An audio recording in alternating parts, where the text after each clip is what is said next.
اس کے لیے یہ پہلا واقعہ جو ابھی ہم پڑھ رہے ہیں یہ سبب بنا،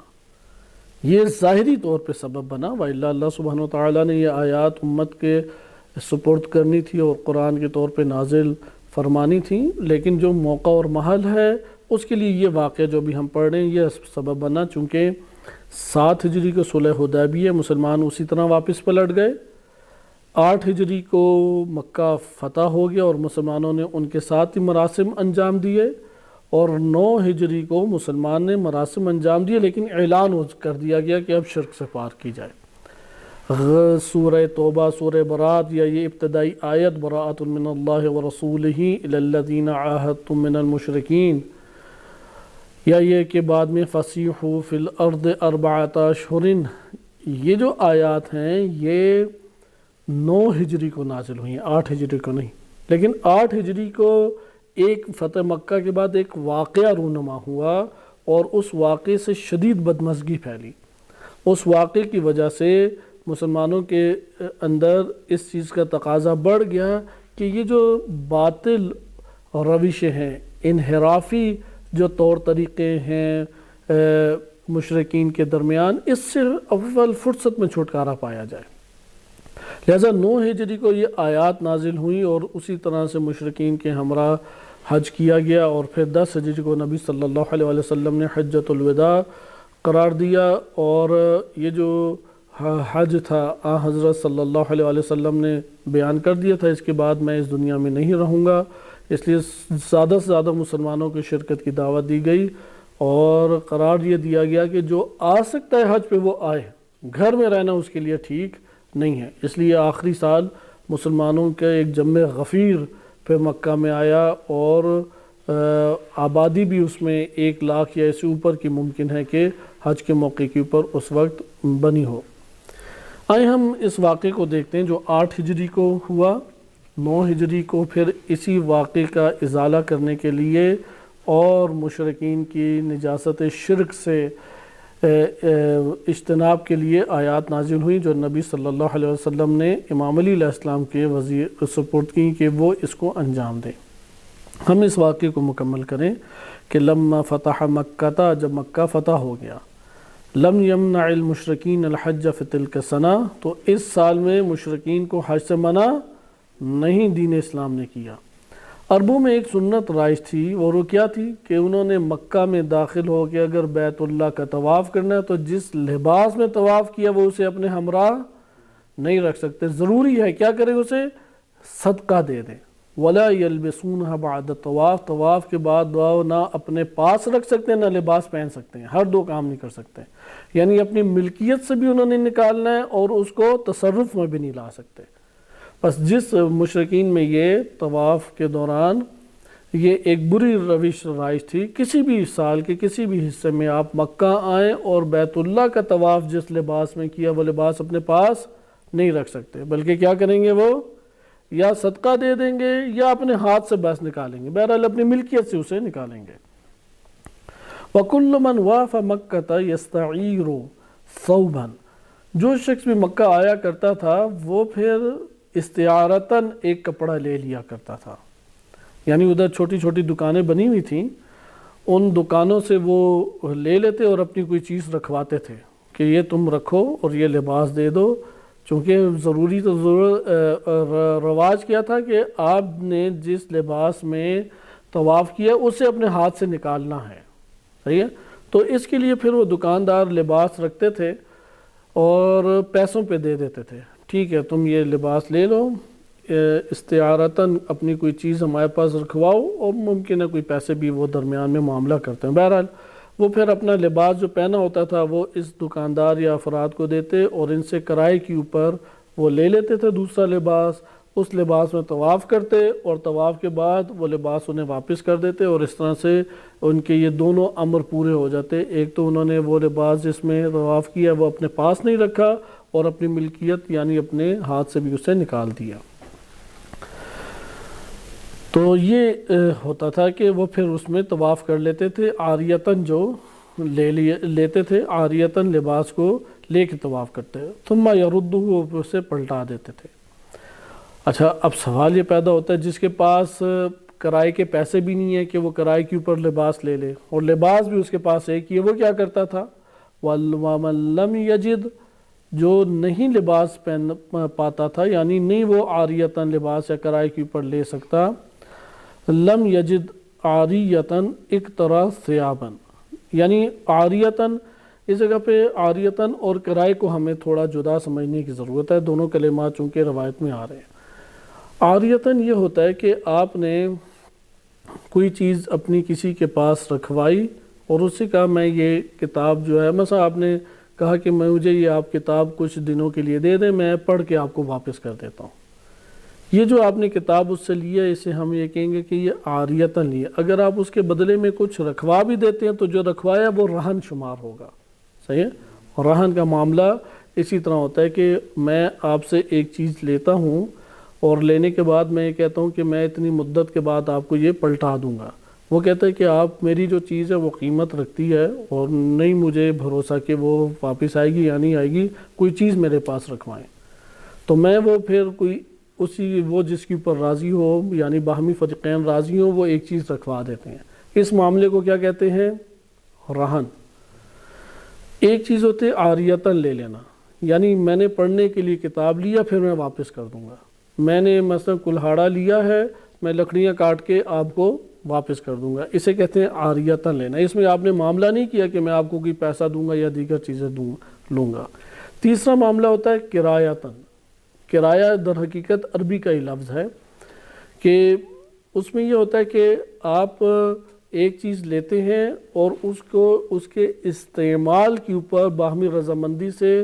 ایک رقم معین کرتے ہیں جو آپ اسے دیں گے، یعنی وہ آپ کو سہولت دیتا ہے یا ایک چیز دیتا ہے قلیل مدت کے لیے جسے آپ نے پلٹانا ہے، لیکن اس کو اس استعمال کے بدلے میں وہ آپ سے پیسے کا مطالبہ کرتا ہے۔ اسے کیا کہتے ہیں؟ کرایہ۔ جیسے پاکستان میں عام چلتا ہے کہ دکان یا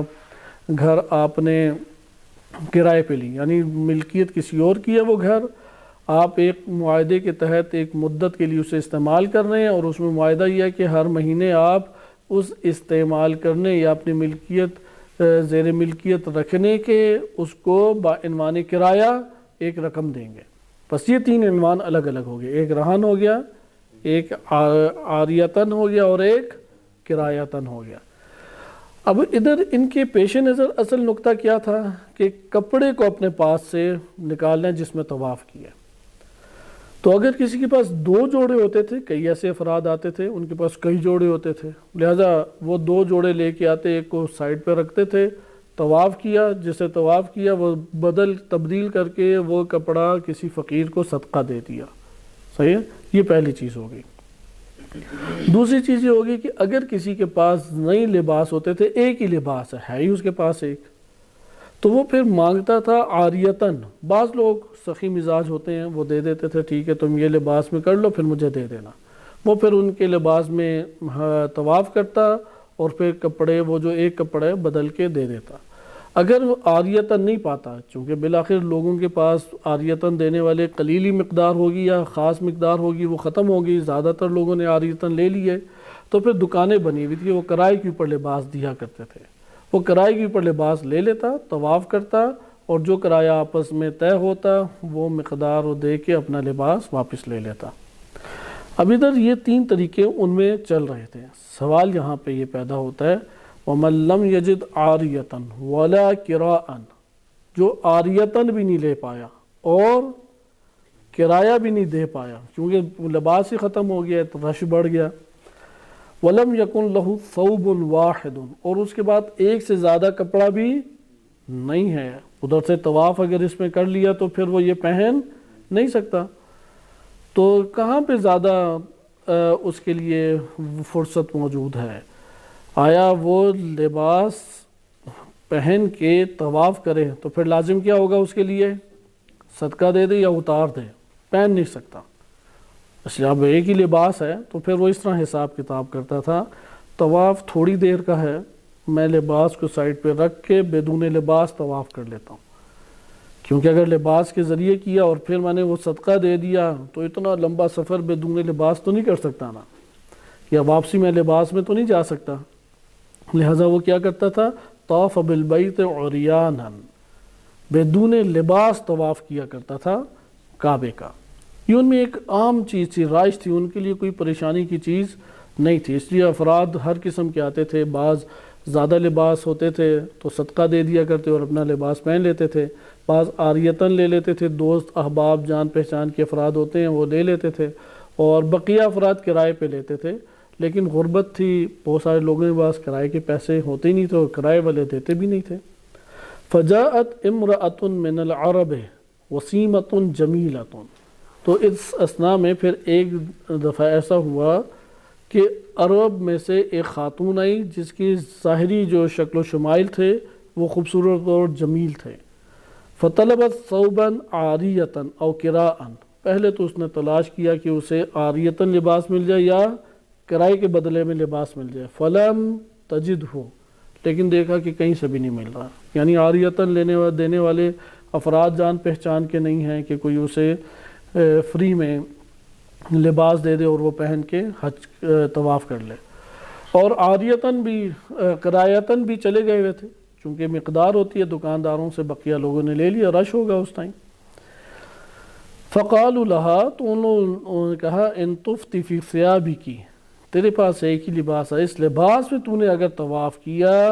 احتجتی ان تتصدقی بہا، تو تیرے لیے لازم ہو جائے گا کہ تو اس لباس کو صدقہ دے۔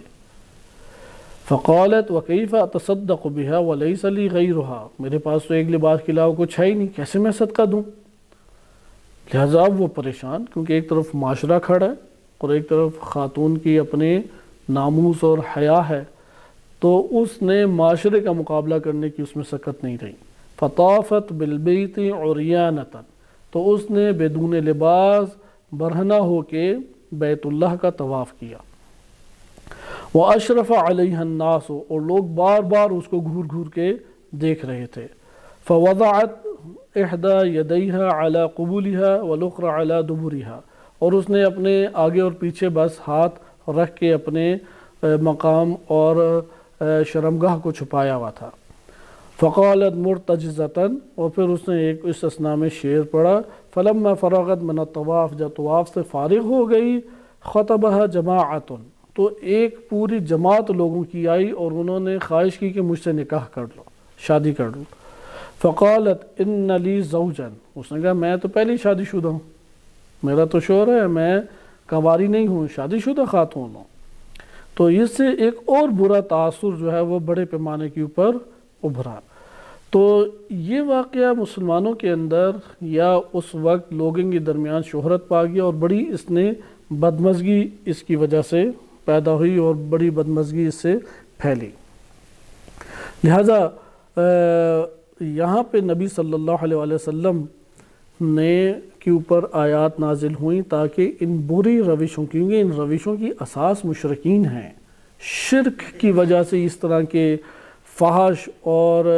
غیر اخلاقی غیر انسانی اعمال کے اوپر مشتمل رواج جو ہیں وہ معاشرے کے اندر پھیل جاتے ہیں۔ لہذا دین اسلام نے توحید اور اللہ سبحانہ و تعالیٰ کی وحدانیت کی اساس کے اوپر معاشرے کے اندر رواج پھیلانے کو قبول کیا ہے۔ اس لیے ہر وہ رواج جو دین اسلام یا انسانی کرامت سے ٹکراتا ہے، دین اسلام نے اس کو ختم کرنے کا حکم دیا یا منع اس سے فرما دیا۔ بس ان دو نقطوں کو ہم ادھر پیش نظر رکھیں، کیونکہ یہ واقعات تفاسیر میں وارد ہوا ہے، صرف تفسیر قمی سے آپ کی خدمت میں ذکر کیا گیا، بقیہ تفاسیر کو ہم ابھی نظر انداز کرتے ہیں کہ 8 ہجری کو یہ واقعہ ہوا، کیونکہ مشرکین مکہ کے جو انحرافی اور غیر اخلاقی اور غیر انسانی بہت سارے افعال اور رواج تھے وہ معاشرے کو جکڑے ہوئے تھے۔ ادھر یہ سوال پیدا ہوتا ہے کہ اس قدر قبیح اور اس قدر غیر اخلاقی غیر انسانی رواج وہ کیسے پیدا ہو جاتے ہیں؟ تو ادھر ہمارے پاس اس کا قرآن کریم کی تعلیمات کی روشنی میں واضح جواب یہ ہے کہ چونکہ جب بھی شرک کی آلودگی، نفاق اور فسق کی آلودگی ایک معاشرے کے اندر پھیل جائے گی تو اس کی اساس میں جو معاشرے کے اندر رواج جنم لیں گے وہ غیر اخلاقی اور غیر انسانی اور کرامت و عزت انسانی کے برخلاف ہوں گے۔ اور آج ہمارے معاشرے میں ایسا ہمیں دکھائی دیتا ہے۔ تمام ہمارے معاشرے میں وہ رواج کہ جو علاقائیت کی اساس پہ یا قومیت کی اساس کے اوپر وجود میں آئے ہیں، ہمیں اس طرح کی بہت ساری انحرافی چیزوں کی وہاں پہ عادات اور رواج اور طور طریقے رسم و رواج ہمیں دکھائی دیتے ہیں، بہت سارے ایسے رسم و رواج دکھائی دیتے ہیں، حتیٰ عبادات کے نام سے بہت سارے لوگوں نے انحرافی رواج ایجاد کیے ہوئے ہیں۔ بس ضرورت ادھر کیا ہے؟ اول وحدانیت اور توحید، اس کو مرکز بنایا جائے، اس کو سرزمین اور اساس بنایا جائے۔ نمبر 2، انسانی کرامت اور انسانی عزت کو پامال نہ کیا جائے۔ لہذا دین اسلام رواج ایجاد کرنے کی اجازت دیتا ہے، لیکن ایسے رواج کی اجازت نہیں دیتا جو تعلیمات اسلامی سے ٹکرائے یا انسانی کرامت سے اور انسانی شرافت سے ٹکرائے۔ آئے اب ہم آگے ایک اور روایت اسی کے ضمن میں ملاحظہ کرتے ہیں کہ امیر المومنین علیہ الصلوۃ والسلام فرماتے ہیں کہ ان رسول اللہ صلی اللہ علیہ وآلہ امرانی، کہ حضرت صلی اللہ علیہ وآلہ وسلم نے مجھے حکم دیا کہ میں اللہ کی جانب سے پیغام پہنچا دوں، وَأَن لَا يَطُوفَ بِالْبَيْتِ عُرْيَانٌ، اور برہنہ ہو کہ کعبے کا طواف نہیں کرنا، یعنی بیت اللہ کا طواف نہیں کرنا، اور مسجد حرام کے قریب کوئی مشرک اس سال نہ جائے۔ البتہ اس کا بھی بیک گراؤنڈ آپ کی خدمت میں اب بیان کر دیا جائے، چونکہ یہ واقعہ ہو گیا، اس واقعے کی وجہ سے اللہ سبحانہ و تعالیٰ نے پھر تشریع بعض نازل کی، تشریع یعنی شریعت کے احکام، اور بعض دستورات کے طور پہ اسے ذکر کیا، دستور یعنی آرڈر، حکم جاری کیا کہ مشرکین کے اوپر پابندی لگ جائے۔ اس لیے توحید کی اساس کے اوپر پھر اب وہاں پہ حج ہوگا، احرام کا باندھنا، طواف کے، کیونکہ قرآن نے ان کے انحرافی نظریات، اعمال جو ہیں، انحرافی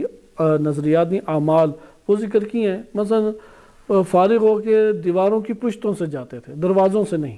پشتوں سے کیا مراد؟ اب وہ دیوار پھلانگ کے اندر جانا ہے، آپ نے دروازے سے اندر نہیں جانا۔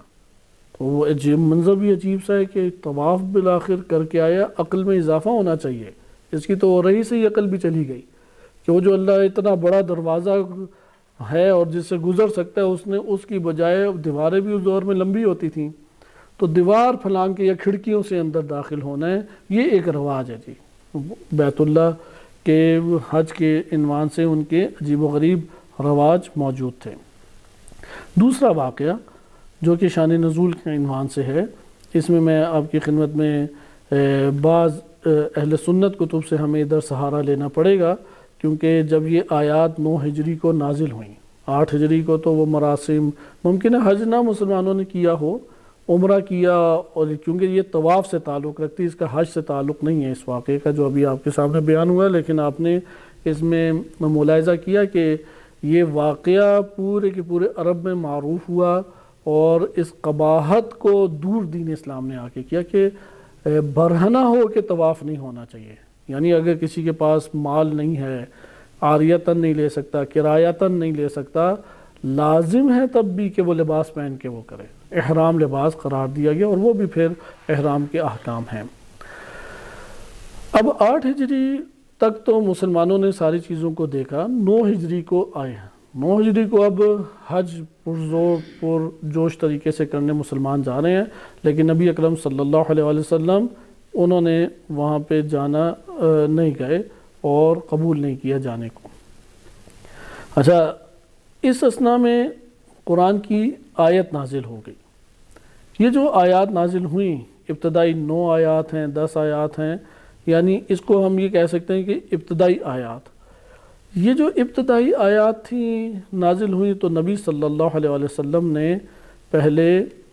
خلیفہ اول حضرت ابوبکر کو کہا کہ وہ جائیں ان آیات کو لے کے اور مشرکین کے درمیان ان آیات کو پڑھ کے مکہ میں سنائیں۔ اب اس کا چونکہ بیان آغاز جو ہے وہی آغاز بڑا سخت ہے، براءۃ من اللہ ورسولہ الی الذین عاہدتم من المشرکین، کہ مشرکین نے جتنے عہد و پیمان باندھے ہیں ان سب سے اللہ اور اس کا رسول بیزار ہے، بری ہے، یعنی اس کی اب کوئی قیمت اور کوئی حیثیت نہیں ہے۔ اور پھر آگے ہے کہ یہ 4 مہینے جن سے معاہدہ کیا ہے وہ ان سے معاہدے کی مدت ہے، جنہوں نے توڑ دیے تھے معاہدے ان سے آپ کا تعلق بھی توڑ دیا جائے اور مشرکین کا داخلہ بند کیا جائے۔ اب یہ آیات کا مضمون ہے کہ ابھی آیات آپ کی خدمت میں ذکر کی جائیں گی۔ تو خلیفہ اول جو ہیں ان کے ہمراہ ان آیات کو دیا، اور ان کے ساتھ غالباً حضرت ابو ہریرہ بھی ہمراہ تھے، کیونکہ اہل سنت کتب میں زیادہ تر ابو ہریرہ سے یہ روایات نقل ہوئی ہیں۔ تو یہ لوگ جب ایک جگہ کے اوپر پہنچے تو پیچھے سے امیر المومنین علیہ السلام وہ تشریف لائے، اور انہوں نے نبی صلی اللہ علیہ وسلم کی طرف سے پیغام پہنچایا کہ یہ آیات دے دی جائیں، اور یہ آ کے اب ان آیات کو لے کے جائیں گے۔ کیونکہ جب حضرت ابوبکر کو روانہ کر دیا تو جناب جبریل آئے اور انہوں نے کہا کہ ان آیات کو یا آپ خود جا کے پڑھائیں، یا جو آپ میں سے ہو، یعنی وہ آپ سے تعلق رکھتا ہو، آپ میں سے ہو، وہ جا کے پڑھائے، ان آیات کو پڑھے، کوئی اور نہیں ہونا چاہیے۔ تو فوراً امام علی علیہ السلام کو پیچھے بھیجا، راستے میں ہی حضرت ابوبکر سے انہوں نے آیات لیں اور گئے، اور وہاں پہ پھر ان آیات کو پڑھ کے سنایا۔ اس موضوع کو اہل سنت کی متعدد کتب میں ذکر کیا گیا ہے، میں آپ کی خدمت میں ان میں سے ایک دو کتب سے ذکر کر دیتا ہوں۔ ایک کتاب ہے، چونکہ ہمارے ہاں مکتب اہل بیت علیہ السلام کی کتب میں بھی یہ روایات وارد ہوئی ہیں، لیکن دونوں مصادر سے استفادہ کرتے ہوئے اس واقعے کو ہم دیکھ لیتے ہیں۔ الاموال کتاب ہے معروف، اہل سنت کے اندر یہ کتاب معروف ہے، قاسم بن سلام کی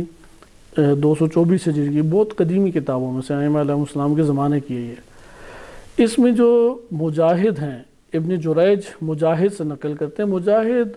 یہ بڑے قراء میں سے اور مفسرین میں سے شمار ہوتے ہیں، حتیٰ کہ اہل سنت تھے، تابعی تھے یا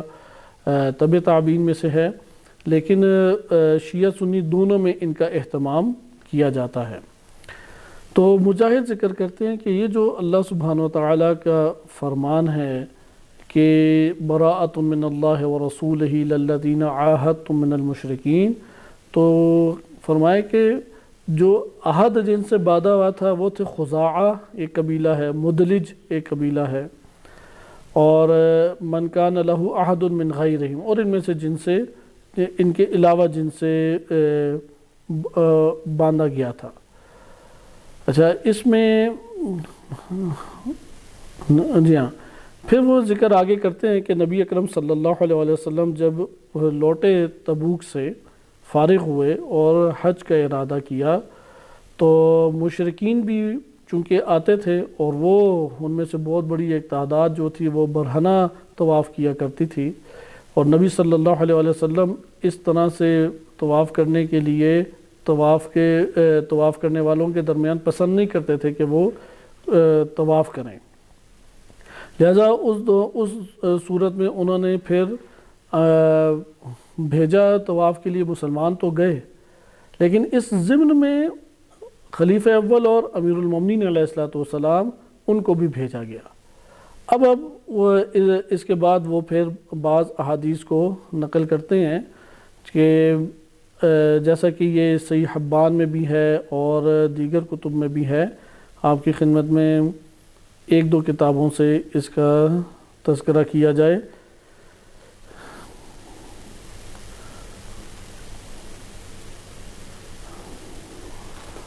جی ہاں، صحیح حبان میں اس طریقے سے ذکر ہے، چونکہ بعض اہل سنت کی جو کتابیں ہیں اس میں یہ واقعہ تھوڑے سے مختلف حالات کے ساتھ آئے، چونکہ امیر المومنین علیہ السلام کی فضیلت عموماً پوشیدہ کی جاتی ہے، تو وہ اس حصے کو فراموش کر دیتے، اتنا بس بیان کرتے ہیں کہ خلیفہ اول اور امام علی علیہ السلام انہوں نے بھی اس سال مثلاً حج کیا تھا، بس اتنا سا وہ اسے ذکر کر دیتے ہیں، جبکہ یہ جو نقطہ ہے اس کو بعض اوقات وہ نظر انداز جان کے اس تشریح کے درمیان کر دیتے ہیں، اور صرف اتنا ذکر کرتے ہیں کہ یہ آیات نازل ہوئیں، لیکن وہ پورا شان نزول جو کہ خود مختلف کتب میں بھی وارد ہوا ہے اور شیعہ سنی کتب میں، اس کو نظر انداز کرتے ہیں کہ یہ نہ بیان ہو۔ جیسے بخاری نے اس کو ذکر کیا کہ یہ آیت نازل ہوئی سورہ برات، لیکن اس واقعے کو نقل نہیں کیا۔ تو اگر میرے سامنے وہ حوالہ نکل جاتا ہے، چونکہ یہ جو حوالے تھے ان میں سے بعض آگے پیچھے ہو گئے ہیں، تو فی الحال سامنے نہیں ہے کہ جو اہل سنت میں ہمارے سامنے ہو۔ مثلا ہاں ایک ہم کتاب میں سے میں آپ کی خدمت میں عرض کر دیتا ہوں، امام شافعی نے یہ ذکر کیا ہے کہ جب اہل اسلام قوی ہو گئے اور اللہ تعالیٰ نے اپنے نبی کے اوپر شریعت کو نازل کیا، اسلام کو نازل کیا، تو غزوہ تبوک سے لوٹتے ہوئے یہ آیات نازل ہوئی سورہ توبہ کی، براۃ من اللہ ورسولہ۔ فَأَرْسَلَ بِهَذِهِ الْآيَاتِ مع علی بن ابی طالب، امام علی علیہ السلام کے ہمراہ ان آیات کو بھیجا حضرت صلی اللہ علیہ وسلم نے۔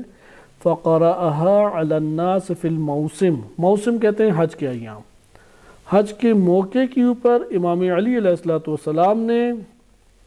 اس کو پڑھا، اس کی تلاوت فرمائی۔ پھر آگے وہی اسی کا حکم ہے کہ جو نیچے آیات آ رہی ہیں کہ ان آیات کو ہم دیکھیں گے۔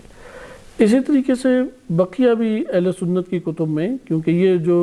بیان کیے یہ معرفت السنن والآثار میں یہ بات وارد ہوئی ہے، البتہ اس میں صرف اتنا سا تذکرہ ہے کہ امیر المومنین علیہ السلام وہ ان کو لے کے گئے، ان آیات کو لے کے گئے اور انہوں نے اس کو پڑھا، لیکن اس چیز کا تذکرہ نہیں کیا کہ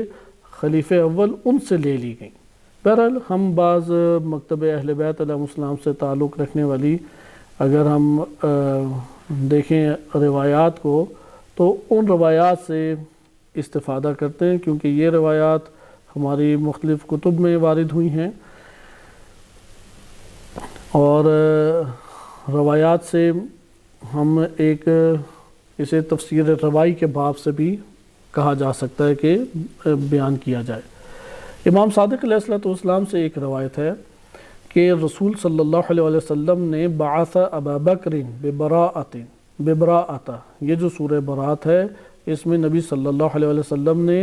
حضرت ابو بکر کو پہلے بھیجا، حتی بلغ الجحفہ، جحفہ کے مقام پہ جب پہنچے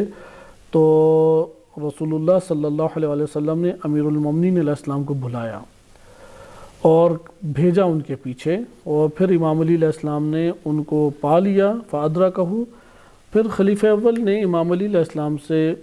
پوچھا کہ یہ نبی صلی اللہ علیہ وسلم نے کیوں حکم دیا ہے، انزل فی شیء، کیا میرے بارے میں کوئی ایسی سورہ یا آیت نازل ہوئی ہے کہ جس کی وجہ سے نبی صلی اللہ علیہ وسلم نے مجھ سے لینے کا یہ تقاضا کیا ہے؟ تو امیر المومنین علیہ السلام نے فرمایا کہ نہیں، آپ کے بارے میں کوئی آیت نازل نہیں ہوئی، وَلَكِنْ لَا يُؤَدِّي إِلَّا نَبِيُّهُ وَرَجُلٌ مِّنْهُ، اسے کوئی نہیں ادا کر سکتا سوائے اس کے کہ جو نبی سے خود نبی ہوں، اور رجل منہ، یا ایسا شخص ہو کہ جو نبی اکرم صلی اللہ علیہ وسلم سے ہے، یعنی ان کی ہستی سے تعلق رکھتا ہے، ان کی حقیقت سے تعلق رکھتا ہے۔ وَأَخَذَ عَلِيٌّ الصَّحِيفَةَ، وہ آیات جس صفحے پر لکھی ہوئی تھیں وہ صفحہ امیر المومنین علیہ السلام نے لے لیا۔ وَأَتَى الْمَوْسِمَ، اور حج کے اس موقع کے اوپر تشریف لائے۔ وَكَانَ يَطُوفُ فِي النَّاسِ، اور پھر لوگوں میں، وَمَعَهُ السَّيْفُ، لوگوں کے ساتھ امیر المومنین علیہ السلام نے طواف کرتے رہے اور تلوار کے ہمراہ ان کے یہ موجود تھا۔ اور اس کے بعد امیر المومنین علیہ السلام نے پھر لوگوں کے درمیان کھڑے ہو کے یہ آیات پڑھیں، اور پھر یہ عرض کیا آیات پڑھنے کے بعد پھر یہ احکام بھی ذکر کیے کہ فَلَا يَطُوفُ بِالْبَيْتِ بَعْدَ عَامِنَ هَذَا، اس سال کے بعد کوئی شخص بھی طواف نہیں کرے گا، هَذَا عُرْيَانٌ وَلَا مُشْرِكٌ، نہ برہنہ ہو کے کوئی کرے گا طواف اور نہ حالت شرک میں کرے گا۔ فَمَنْ فَعَلَ، جس نے بھی حالت برہنگی کی حالت میں، برہنہ حالت میں اگر کسی نے طواف کیا، یا حالت شرک میں مشرک کوئی ہو طواف کیا، تو فَإِنَّ مُعَاتَبَتَنَا إِيَّاهُ بِالسَّيْفِ، تو اسی تلوار کے ساتھ ہم اسے سبق سکھائیں گے یا اس کو سزا دیں گے۔ اور پھر امیر المومنین علیہ السلام نے فرمایا وَكَانَ يَبْعَثُهُ إِلَى الْأَصْنَامِ فَكَسَرَهَا، کہ امیر المومنین علیہ السلام کو پھر بھیجا اور وہ سارے بت وغیرہ توڑے، اور پھر آگے اس طریقے سے حکم ہے۔ اور اس مورد میں یہ بھی فرمایا تھا کہ علی علیہ السلام میرے بعد خلیفہ ہیں، اور میرے بعد کوئی اور نبی نہیں ہے، وہی نسبت ہے جو موسیٰ کو ہارون کے ساتھ تھی۔ یہ آپ نے واقعہ ملاحظہ کیا کہ یہ واقعہ تحقیقی طور پہ کئی کتب میں وارد ہوا ہے، کہ ہم اسی کے اوپر اکتفا کرتے ہیں کہ جو آپ کی خدمت میں ذکر کیا گیا ہے۔ لیکن اس کے اندر تیسرا نقطہ جو ہمارے لیے اسی تفسیر الروائی کے باب سے آتا ہے اور اہمیت کا حامل ہے، وہ یہ نقطہ ہے کہ اس میں احکام جدا طور پہ کیا مشرکین کے لیے تھے، کیونکہ یہ چیز اہمیت کی حامل اس طور پہ بن جاتی ہے کہ مشرکین کے رسم و رواج کو چیلنج کرنا، اور اس وقت چیلنج کرنا جب اسلام قوی ہو چکا ہے۔ اس سے پہلے چیلنج نہیں ہوا، اس سے پہلے انہوں نے کوئی بات نہیں کی، نہ دین صلح حدیبیہ کے موقع پہ، نہ اس سے پہلے کوئی بات تھی، نہ مکی زندگی میں کچھ ذکر کیا گیا۔ لہٰذا یہ نقطہ ہمارے پاس ادھر حکمت ہمارے پاس آتی ہے کہ معاشرے کے اندر اگر ایک عمل رائج ہو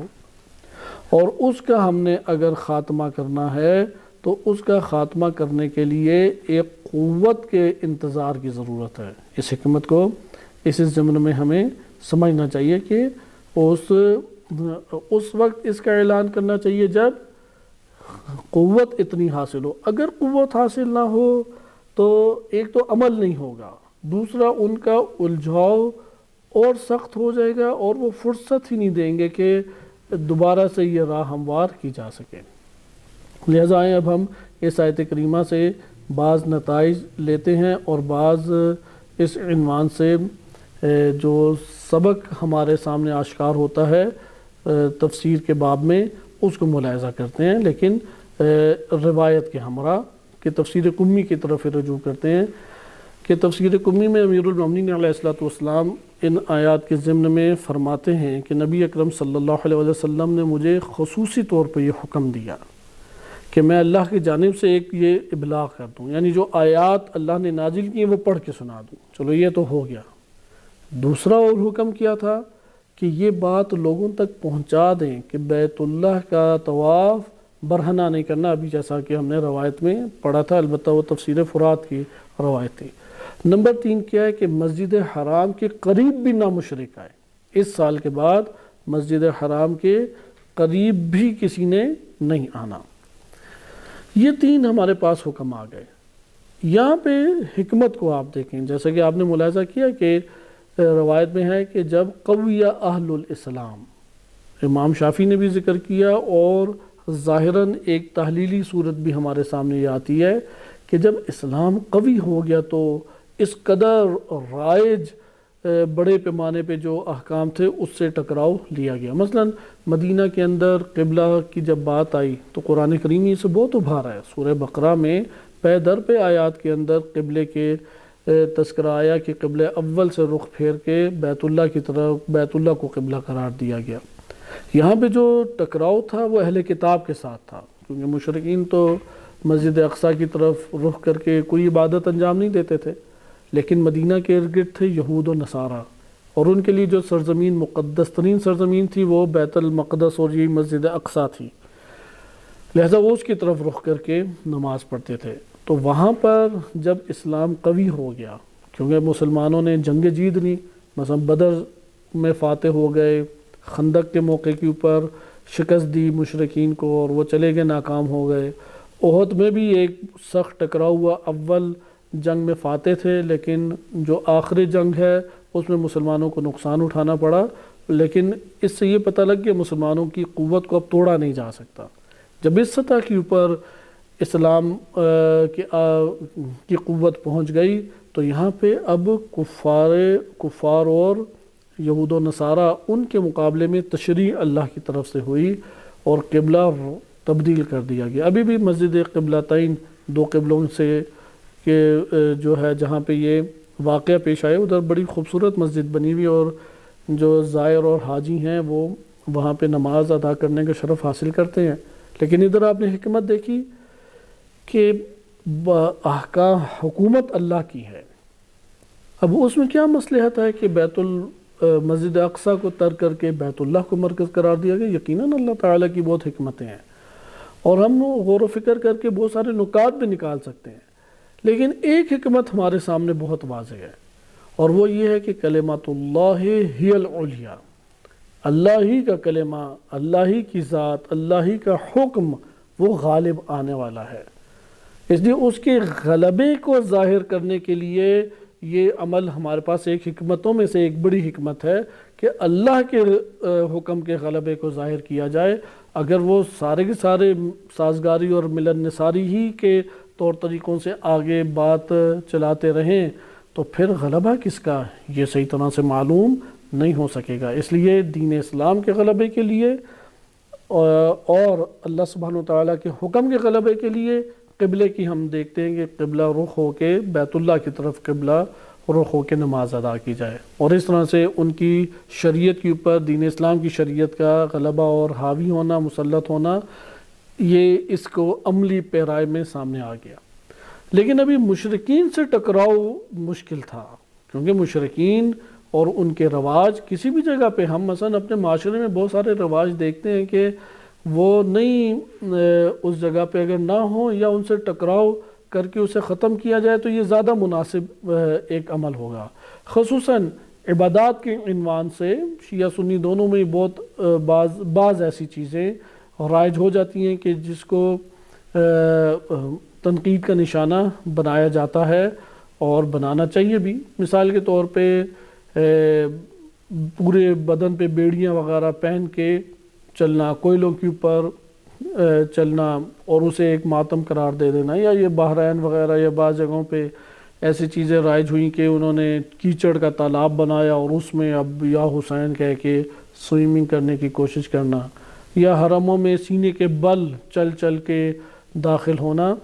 کہ اس کو علماء نے تنقید کا نشانہ بنایا۔ حتیٰ کہ جس طرح سے یہ خونی زنجیر زنی، قمع زنی کے اوپر شدید اختلاف مراجع میں، لیکن رہبر معظم نے واضح طور پہ حکم جاری کیا کہ یہ غم اور سوگ کے طریقوں میں کبھی بھی نہیں یہ طریقہ کار رہا، اور اہل بیت علیہ السلام و اصحاب اہل بیت علیہ السلام نے اس کو رسمی طور پہ کبھی بھی انجام نہیں دیا۔ ہاں کوئی ایسا حادثہ واقعہ پیش آئے کہ غم کی شدت کی وجہ سے کوئی عمل انجام پا جائے، وہ ایک استثنائی امر ہے، اگرچہ کوئی معتبر حدیث اور روایت ہمارے پاس نہیں ہے، لیکن غم کا طریقہ کار نہیں ہے۔ نمبر 2، جو عکاسی ہوتی ہے مکتب تشیع کی، وہ بھرپور عکاسی نہیں ہوتی بلکہ ایک خونی خوفناک عکاسی ہوتی ہے۔ نمبر 3، یہ قدیم زمانوں سے عیسائیوں کی روش چلی آ رہی ہے، وہ اس طریقے سے بعض اوقات اپنے غم کا اظہار کرتے ہوئے اس طرح کی حرکتیں کرتے تھے، اور یہ پہلے قوموں میں بھی تھا کہ کوئی جسم کا حصہ کاٹ دیں گے، خراشے بیجا طور پہ چہرے پہ ڈال دیں گے، کان کاٹ لیے، ناک کا کچھ حصہ کاٹ دیا۔ تو اہل اسلام و دین اسلام و اہل بیت علیہ السلام کی تعلیمات اس طریقے سے نہیں تھیں، اس لیے رہبر معظم نے واضح طور پہ حکم جاری کیا کہ قمع زنی اور یہ جو خونی زنجیر زنی ہے جو چاقوؤں کے ہمراہ ہوتی ہے وہ شرعاً جائز نہیں ہے، حرام ہے۔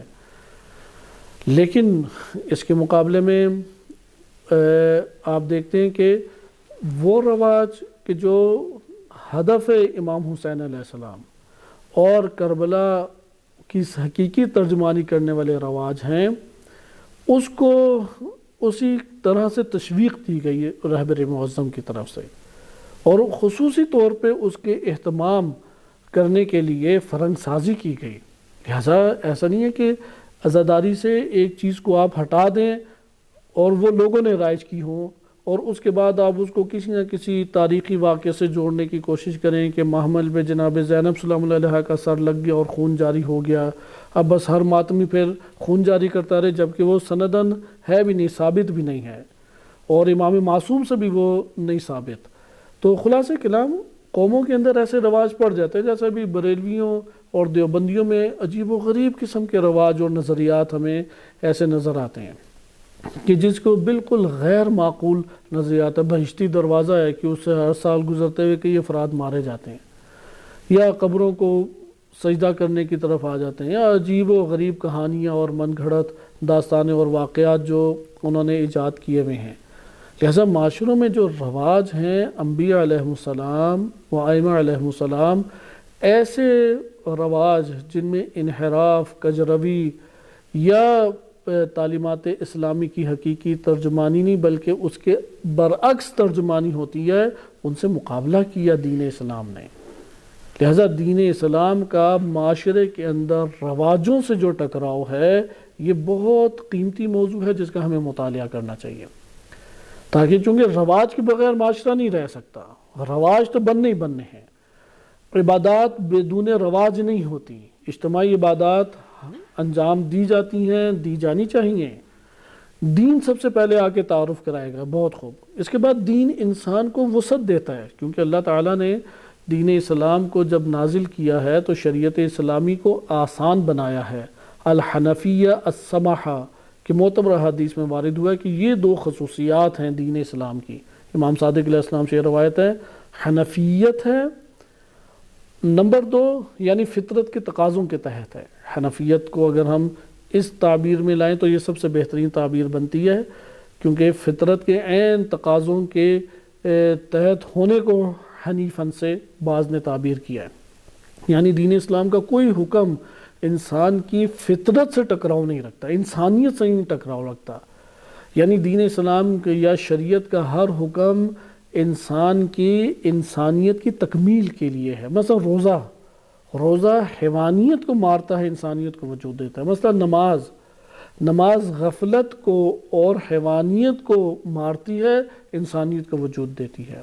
زکوٰۃ ہے، خمس ہے، صدقات ہیں، ازدواجی مسائل، حرام پن کو مار کے اور اس سے نجات پا کے شرعی تقاضوں کے تحت جس سے نسب اور نسل چل سکے، نکاح کے ذریعے سے ازدواجی تعلق کو قائم کرنے کا درس دیتا۔ آپ دین اسلام کا کوئی حکم نہیں لے کے آئیں گے مگر یہ کہ وہ فطرت سے سازگار ہے۔ نمبر 2 السماحۃ، سماحہ ہوتا ہے کہ جس میں رخصت زیادہ دی گئی ہے، فرصت زیادہ دی گئی ہے، آسانی زیادہ دی گئی ہے۔ مثلا صرف 5 نمازیں اللہ نے پورے دن میں واجب کی، 5 میں بھی نوافل واجب نہیں کیے، ورنہ ظہر کی نماز سے پہلے 8 نوافل، 8 رکعت نوافل، عصر کی نماز سے پہلے 8 رکعت نوافل، اگر یہ واجب ہوتے ہیں انسانوں کے لیے پڑھنا مشکل ہو جاتا۔ فجر صرف 2 رکعت ہے، 2 رکعت نماز پڑھے، ختم، واجب ادا ہو گیا۔ مغرب کی 3 رکعتیں، عشاء کی 4 رکعتیں، ظہر عصر کی 4 رکعتیں واجب۔ یہ کوئی بوجھ نہیں ہے انسان کے اوپر۔ تمام سالوں میں فجر سے مغرب تک، فجر کے آغاز سے مغرب کے آغاز تک روزے کی حالت ماہ مبارک رمضان میں لازم قرار دی گئی۔ پورا سال ہمارے لیے رخصت اور چھوٹ ہے۔ خمس دیکھیں کہ اگر بچت ہو جاتی ہے پورے سال کے اخراجات کر کے، اس بچت میں بھی 80% آپ کا، حالانکہ پورے سال کے اخراجات مجھے چاہیے تھے، اس سے زیادہ تو مجھے چاہیے نہیں تھا، لیکن پورے سال کا خرچ کرنے کے بعد پھر بھی میرے پاس بہت ساری چیزیں بچ گئیں۔ اب جو بچ گئی ہیں اس میں بھی 80% دین اسلام کہتا ہے آپ کا، صرف 20% تم اللہ کو دے دو، اس میں سے بھی 10% غریب، فقراء، مومن، سادات کا ہے، اور 10% تم امام معصوم علیہ السلام کا جو حق ہے وہ دین کے اوپر مجتہد کی اجازت سے خرچ کرو، وہ دین الہی میں خرچ ہوگا، لیکن 20% فقط۔ زکوٰۃ بھی دیکھیں پورے مال کا کچھ حصہ بنتا ہے، صرف 2.5% نہیں، وہ اعداد و شمار اس کے جن چیزوں پر واجب ہے اس کی مناسبت سے جدا ہو جاتی ہیں۔ لہٰذا آپ نے ملاحظہ کیا السماحہ، اس میں اجازت دی گئی ہے، رخصت دی گئی ہے، فرصت دی گئی ہے، یہ ہے دین شریعت کا۔ اب دین شریعت میں یہ فرصت دی گئی ہے کہ آپ رواج ایجاد کرو۔ مثلا امام حسین علیہ السلام کے غم منانے کی تاکید بہت روایات میں وارد ہوئی، بہت شدت سے، اور کثیر احادیث ہیں کہ امام حسین علیہ السلام کے غم میں غمگین ہو، غم کا اظہار کرو۔ اب یہ روایات کا خلاصہ کیا، غم کا اظہار کرو۔ نمبر 2 گریہ کرو، گریہ مصائب پڑھنا، غم کا اظہار۔ اچھا گریہ کا تو ہمیں پتہ لگ گیا کہ رونا چاہیے یا رونے کی شکل اللہ تعالیٰ کی خاطر اس حکم پہ عمل کرتے ہوئے بنائے، یہ بھی پتہ لگ گیا مصائب پڑھنا چاہیے اور آگاہ کرنا چاہیے۔ اب تیسری چیز غم کا اظہار کریں تو غم کا اظہار پوری دنیا کے ہر علاقے میں یکساں نہیں ہے، عربوں کے اندر ایک الگ طریقے سے رائج ہے، حتیٰ کہ وہ تو آواز خواتین عجیب و غریب سی عرب دنیا میں بعض لگاتی ہیں۔ اچھا آپ پاکستان یا پنجاب یا بقیہ علاقوں میں آ جائیں، ادھر رواج الگ ہے۔ مثلا سندھ میں بعض گھرانے ہیں وہ اپنی بیڈ یا چارپائی الٹی کر دیتے ہیں، سوتے ہی نہیں ہیں، بعض صرف دالیں کھاتے رہتے ہیں، گوشت کھانا ہی نہیں ہے، مختلف رواج ہیں۔ اچھا ان رواجوں کا جب دین اسلام یہ آپ کو فرصت اور رخصت دے رہا ہے کہ آپ غم کے اظہار کے طریقوں کو اختیار کر لیں، تو کس طریقے کو اختیار کریں؟ ادھر دین آ کے ہمیں اتنا مقید کرے گا، دیکھو اول ان ایسے طریقوں کو اختیار نہ کرو جو اسلامی تعلیمات سے ٹکرائے، حرام کے دائرے میں آپ کو لے آئے۔ مثلا آپ نے ایسا طریقہ اختیار کیا کہ آپ کی جان ہی چلی گئی، مر گئے آپ، یعنی موت کے گھاٹ اس سے اتر جاتا ہے، تمام کے تمام مراجع متفق ہیں کہ ایسا کوئی طریقہ ایجاد نہیں کر سکتے۔ اگر خطرہ ہو کسی ایک طریقے کو اختیار کرنے سے کہ میں موت کا شکار ہو جاؤں گا، وہ جائز نہیں ہے۔ بس پہلی چیز ہوگی تعلیمات اسلامی کے خلاف وہ رواج نہ ہو۔ دوسرا ہمارے پاس کیا باب اس سے کھل گیا؟ وہ یہ باب کھل گیا کہ انسانی کرامت کے، شرافت کے یا ہدف کے خلاف نہ ہو۔ آپ رواج ایجاد کریں، نہ دین تعلیم اسلامی سے ٹکرائے اور نہ جو دین تعلیم اسلامی کی حکمتیں ہیں، مثلا امام حسین علیہ السلام کی قیام کی اور امام حسین علیہ السلام کی ہستی اور شخصیت کے پیش نظر جو اہداف تھے، اس سے متصادم اور ٹکراؤ والا کوئی رواج آپ پیدا نہ کریں۔ ادھر ایسا نہیں ہے کہ جو رواج پیدا کرنا چاہیں چلو کر لیں آپ، نہیں، قطعاً ایسا نہیں ہے کہ آپ امام حسین علیہ السلام یعنی سنی توحید کے نام پہ جس کا گلا کاٹنا چاہے چلو کاٹ دیا جی۔ میں نے اللہ اکبر کہا تھا، لا الہ الا اللہ پڑھا تھا، تو انہوں نے سمجھا کہ جیسے جانور کو ذبح کیا جائے تو حلال ہو جاتا ہے، انسان بھی چلو حلال ہو گئے۔ نہیں، ایسی کوئی توحید نہیں ہے، یہ دہشت گردی، شیطنت، تکفیریت، یہ منافقت کہلائے گی، لیکن دین اسلام کی تعلیمات نہیں ہے۔ دین اسلام نے تکریم کی، انسان کو عزت دی ہے، اس کی جان مال کو محترم قرار دی، یعنی کوئی اسے ہاتھ نہیں لگا سکتا جان مال اور ناموس کو۔ اسی طریقے سے ادھر آئے کہ بعض توحید کے نام پہ جو رواج ایجاد کرنا چلو جی ایجاد کر لیا، بعض محبت رسول صلی اللہ علیہ وسلم نے جو رواج ایجاد کرنا چلو جی ہم ایجاد کر لیا، نہیں، اس طرح اجازت نہیں ہے۔ یا اس طرح سے کہ امام حسین علیہ السلام، مکتب تشیع سے تعلق رکھنے والے بہت سارے افراد کہ جو امام حسین علیہ السلام کے نام پہ میں نے رواج ایجاد کیا، ایجاد ہو جائے، اس کی اجازت نہیں ہے۔ اجازت کس رواج کی ہے؟ اول دین اسلام کے عین مطابق ہو، نمبر دو کہ وہ حد اقل دین اسلام سے ٹکراؤ نہ رکھتا ہو، بس اس کو یعنی ہدف سے سازگار ہو۔ اب یہ آپ نے دیکھا کہ رواج، لیکن جاہلانہ رواج بہت سارے لوگ ایجاد کر لیتے ہیں معاشرے میں، آپ کسی کے ہاتھ پاؤں فوراً نہیں باندھ سکتے۔ بہت سارے علاقوں میں دین اسلام کی تعلیمات ابھی بھی قوی طور پہ نہیں پہنچی، لہذا وہ سال ہا سال سے جو ان کے ہاں رواج رائج تھے، انہی رواجوں کے درمیان وہ زندگی بسر کر رہے ہیں، برائے نام دین اسلام کے چند کلمات اپنی زبان سے ادا کر لیتے ہیں، چند امور کو انجام دے دیتے ہیں۔ لہذا یہاں پہ بھی آپ نے دیکھا سورہ برات کی جو پہلی آیت کا شان نزول ہے، اور امیر المومنین علیہ السلام نے آ کے جس کا خاتمہ شدت کے ساتھ کیا نبی صلی اللہ علیہ وسلم کے حکم سے، وہ غلط رواجوں کا وہاں سے انخلا ہے، غلط رواجوں کو بے دخل کرنا ہے معاشرے سے، غلط رواجوں کے خلاف قیام کیا نبی صلی اللہ علیہ وسلم امیر المومنین علیہ السلام نے۔ لہٰذا اس پوری گفتگو سے یہ پہلا نچوڑ ہمارے سامنے آیا، ہمارے اپنے فیملی میں، ہمارے اپنے خاندان میں یا ہمارے معاشرے میں جو غلط رواج قائم ہیں، ان رواجوں سے ہمیں دین اسلام و اہل بیت علیہ السلام کی تعلیمات کے دوش کے اوپر حتماً ٹکرانا چاہیے۔ مثلا جیسے غرب میں رائج ہے کہ مرد اور زن ہاتھ ملا لیں، یہ غلط رواج ہے۔ اگر اس رواج کو انجام نہ دینے سے کسی خاتون کی بے عزتی ہوتی ہے یا اسے ذلت کا احساس ہوتا ہے، ہونے دیں، کیونکہ غلط رواج کو توڑنا ہے ہم نے۔ وہ جتنا غصہ غضب ہو ٹھیک ہے، اسے برداشت کریں گے، اس کی گالم گلوچ، اس کی ناراضگی، لیکن یہ نہیں کریں گے جا کے خاتون سے ہاتھ ملا لیا۔ اور اس مسئلے میں بعض اہل حدیث مولانا ان کے یوٹیوب کے اوپر باقاعدہ گفتگو پڑی ہوئی ہے، وہ ان کی اتنی پس سوچ ہے، حاکم کے حوالے سے کہ ان کے نظر میں حاکم آ جائے بس اس کے سامنے حاکم کے لیے ہر چیز جائز ہے۔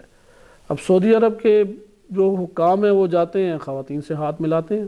تو انہوں نے شیعہ سنی ایک تعصب میں چونکہ دین کو لیا ہوا ہے، تو ایران میں جو ہیں شیعہ حکومت کی وجہ سے وہ اس فقہی حکم کی رعایت کرتی ہے، وہ آگے ہاتھ بھی کرے تو وہ اپنے ہاتھ سیدھے رکھتے ہیں۔ اور کئی ایسی تصاویر ہیں کہ بڑے منصب کی جو خواتین ہیں مختلف ممالک میں، مثلا وزیر خارجہ ہے، وزیر داخلہ ہے، انہوں نے ہاتھ آگے کیا، مثلا جو صدر ہے شیعہ صدر، اس نے ہاتھ نہیں ملایا، لیکن دوسری طرف ساتھ وہ تصویر چسپاں کرتے ہیں کہ بن سلمان یا یہ جو دیگر بادشاہ حضرات آئے انہوں نے، یا اسی طرح سے اردگان ہیں، ہاتھ وہ خواتین سے ملا رہے ہیں۔ اب وہ توجہ کیا کریں گے، جی یہ حاکم ہیں انہیں تو ملا لینے میں کیا حرج ہے، بعض اوقات ایسا کرنا ہی پڑ جاتا ہے، جبکہ حق کیا ہے جو امام علی علیہ السلام نے اختیار کیا۔ اس لیے یہ حوصلہ امیر المومنین علیہ السلام کے پیاروں میں حقیقتاً ہے، یہ حوصلہ کسی اور میں نہیں ہے۔ یعنی حضرت ابوبکر کو یہ آیات دی گئیں کہ وہ جا کے سنائیں، لیکن راستے میں ہی ان سے لے لی گئیں، کیونکہ یہ حق ادا وہ کر سکتا ہے جو خود رسول ہے یا جو رسول سے رجل من ہو ان کی ذات سے ہے، اور اسی طرح معاشروں سے حقیقت میں ٹکرا وہ سکتا ہے جو امیر المومنین علیہ السلام کا پیارو ہے۔ اس لیے اس روایت کے اس حصے کے اوپر بہت غور کرنے کی ہمیں ضرورت ہے کہ امام علی علیہ السلام نے مشرکین کے درمیان کھڑے ہو کے یہ ان کے کئی 100 سالہ یا کئی طویل عرصہ دراز سے جو باطل رواج چل رہے تھے کہ وہ برہنہ ہو کے مجبوری کے عالم میں جب طواف کرتے تھے یا حالت شرک میں طواف کرتے تھے، یا اسی طرح دین اسلام نے اور جو دیگر ان کے باطل رواجوں کو توڑا، بڑے نڈر ہو کے بہادری کے ساتھ اس کا اعلان کیا اور کہا کہ آج کے بعد کوئی شخص بھی بیت اللہ کا طواف، خانہ کعبہ کا طواف ننگے ہو کے برہنہ ہو کے نہیں کرے گا، جس نے یہ کیا اس تلوار کے ساتھ اس کو میں سزا دوں گا۔ ایسا یہ ہے کہ رواج کے ساتھ ٹکرایا جائے۔ ہاں اب دوسری حکمت اس میں، اور اس کے اوپر اختتام کرتے ہیں اپنی گفتگو کا کہ اس کے اوپر کلام چونکہ دوران درس اشارتاً ہو چکا ہے کہ رواج معاشرے کے اندر جتنا کثرت سے اور قوت سے پھیلا ہوا ہے، اس قوت کو توڑنے کے لیے خود کو بھی اتنے قوی ہونے کا انتظار کرنا لازم ہے۔ نہ یہ کہ ایک دو بندے ہیں اور معاشرے میں ایک رواج بہت قوت کے ساتھ پھیلا ہوا ہے جا کے ٹکرا جائیں، اس کا کوئی اثر ہی نہیں ہوگا۔ لہذا دین اسلام کی یہ حکمت بقیہ انبیاء علیہ السلام کے ادوار میں بھی ہمیں دین کی نظر آتی ہے۔ مثلا حضرت یوسف علیہ السلام اب نبی خدا ہیں، پیشن گوئی پہلے تھی، حضرت یعقوب علیہ السلام نے بھی بیان کیا، اللہ نے نبی بنا دیا انہیں،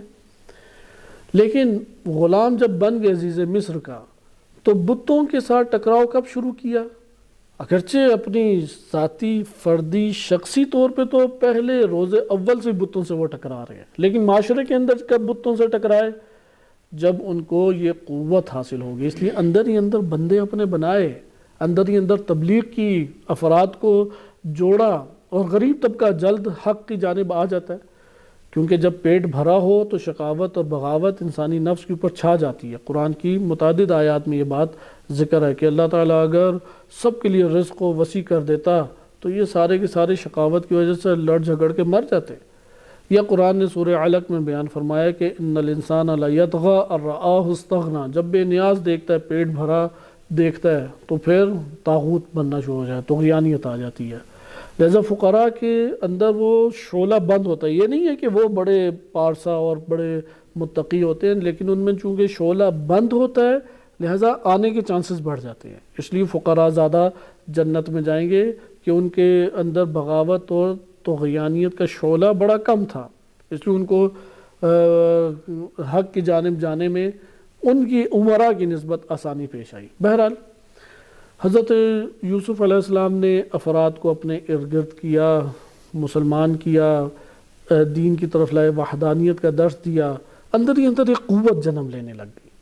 یہاں تک کہ اب بڑے مرتبے کے اوپر ان کی قوت وجود میں نہیں آ رہی تھی، جو عملہ سیاسی ہے یا بڑا ایک بادشاہ کے اطراف اور بادشاہ تک رسائی نہیں تھی۔ ایک وقت ہے بادشاہ تک رسائی ہو گئی، جب بادشاہ تک رسائی ہو گئی تو اب برملا طور پہ بت پرستی کا خاتمہ کیا گیا۔ اسی طریقے سے نبی صلی اللہ علیہ وسلم جب مشرکین کے اوپر پورا غلبہ آ گیا اور مکہ فتح ہو گیا، کیونکہ اس سے پہلے کفار کے اوپر غلبہ آ گیا تھا، یہود و نصارہ کی کمر خیبر کے ذریعے سے توڑ دی گئی، خیبر فتح ہو گیا، یہود و نصارہ کی کمر ٹوٹ گئی۔ اب آ گیا ایک ہی گڑھ شرک کا، اور اصل گڑھ 8 ہجری کو فتح ہو گیا۔ اب جب 8 ہجری کو فتح ہو گیا، دین قوی ہو گیا، تو اب قوی ترین رواجوں کا خاتمے کا وقت اب ہے۔ بس ضعیف ترین رواج وہ پہلے بھی ختم کیے جا سکتے ہیں، قوی ترین رواج اس کے لیے قوت حاصل کرنے کا موقع اور محل اس کا انتظار کریں، لیکن نیچے نیچے قوت حاصل کرتے رہیں۔ یہ نہ ہو کہ بھائی ابھی تو یہ بڑا قوی رواج ہے اگرچہ باطل، میں اکیلا کہاں مقابلہ کر سکتا ہوں اور سامنے اس کے ڈھیر ہو جائے، نہیں، یہ غلط ہے۔ ہاں وہ معاشرے میں برملا طور پہ ابھی نہ ٹکرائے، نیچے نیچے لوگوں کو قائل کرے، طاقت کو جمع کرے۔ لہٰذا وظیفہ خاموش ہونا یا شکار ہونا نہیں ہے، وظیفہ اس وقت یہ ہے کہ خود بچے اور قوت حاصل کرے کہ تاکہ اس سے ٹکرا سکے۔ وصلی اللہ علیہ سیدنا محمد وآلہ الطاہرین۔